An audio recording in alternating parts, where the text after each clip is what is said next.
tugtog ng gitara at ang kanyang pangarap ay muling makakita. Tinanong ko kung bakit. Okay, Greg.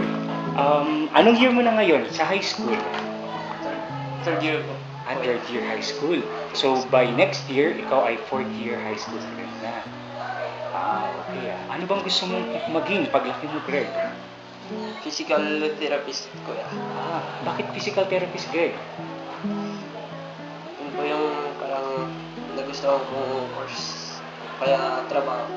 Pag physical therapist, ikaw yung magaling ka sa mga muscles, tama ba yun?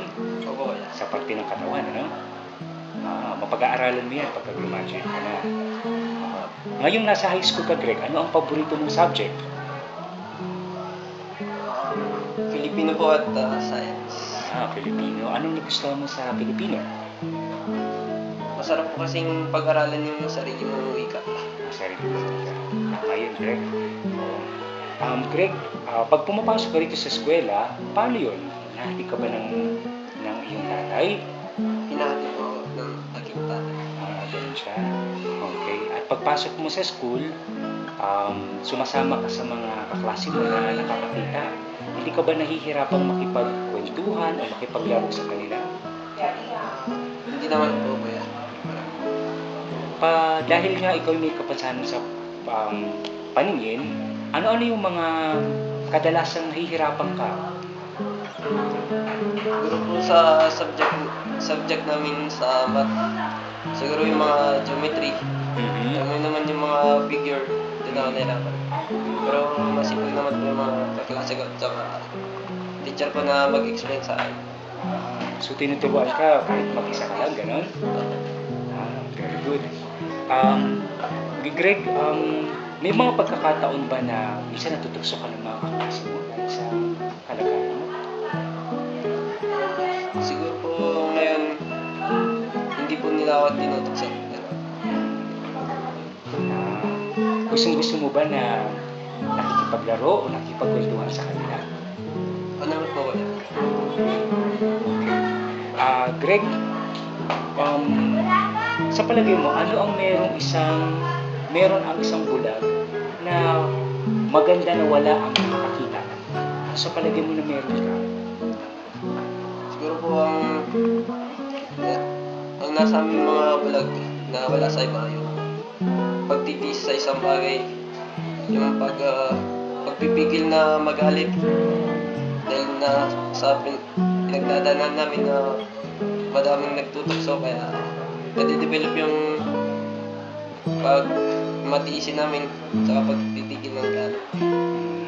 May mga pagkakataon ba, Greg, na nagagalit ka na dahil sa mga nasa paligid mo? Gano'n? Nung bata po ako, parang lagi po nila akong inaasar. Doon po ako nagagalit. Pero ngayong nadadagdagan yung mga taon ko, kaya doon po ako tumitibay. Kahit anong tukso nila sa akin, humingiti na po ako. Ganda yan, ano? At least nakikita nila na kahit galit na galit ka na, kaya mo pa rin kontrolin ang sarili mo. Yan ang tama. Narinig ko, magaling ka raw tumugtog ng gitara. Anong mga tinutugtog mo? Karaniwan po yung mga gusto ko pong tinutugtog yung mga country songs. Country songs? Saka yung mga kankanay songs. Kankanay, no? Yan yung mga local songs, folk songs, ano? Di ibig sabihin maganda rin ang boses mo. Greg. Medyo pa. Okay,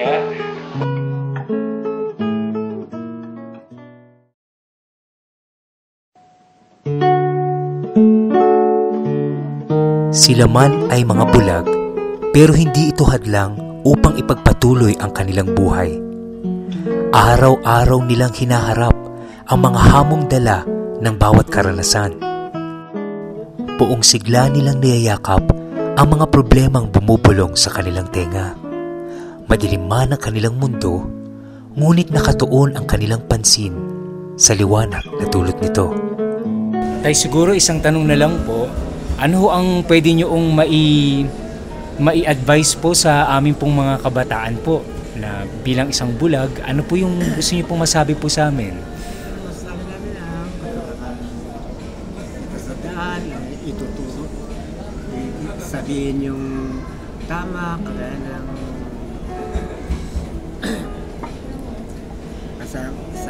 sakyan, alalayan, gano'n. Galiin ng alalayan ng ganyan. Mga pagtawid-tawid.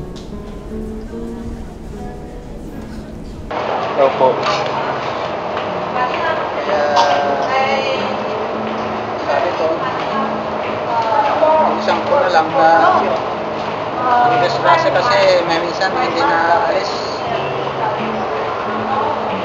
Opo. Sabi ko, okay lang. Okay pa ngay mabigyan pa rin ako ng lakas at saka yung buhay. Kahit hindi ko nakakita. Ngayon, Greg, kasi may mga makakapanood nito na mga katulad mo rin, estudyante ng high school. Anong gusto mong sabihin sa kanila bilang isang kapansanan sa paligid? Sa mga katulad kong mga nag-aaral pa lang, tibayan yung loob nyo. Huwag kayong, kung may nagtutukso sa inyo, pigilin nyo galit nyo. Dahil yan yung, kahit isipin nyo na kung may nagtutukso sa inyo, yan yung nagpapatibay ng loob nyo para mas magiging matatag kayo sa mga problema na kakaharapin nyo sa mga sumusunod pang araw. Very well said, Greg. At isa na lang tanong, Greg, kung meron kang isang wish na matutupad sa'yo, ano sa palagay mo yun? Tsaka bakit? Siguro po yung makakita ko ako. Bakit kaya, Greg? Gusto ko po kasi yung nangyari yung makatulong po sa kapwa ko. Kasi ngayon na bulag ako, dami kong gustong gawin na gusto kong tumulong pero hindi ko magawa. Naintindihan ko yun, Greg. Wala man silang nakikita, pero sila ay tao rin. Tulad natin, sila ay may mga pangarap, may mga hinaing, at may mga kagustuhan. Kailangan nila ay ang ating pangunawa. Dahil tulad natin, sila rin ay mahina.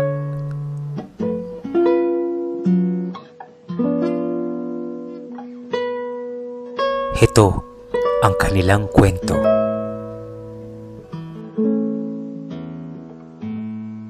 At heto ang aking kwentong barbero.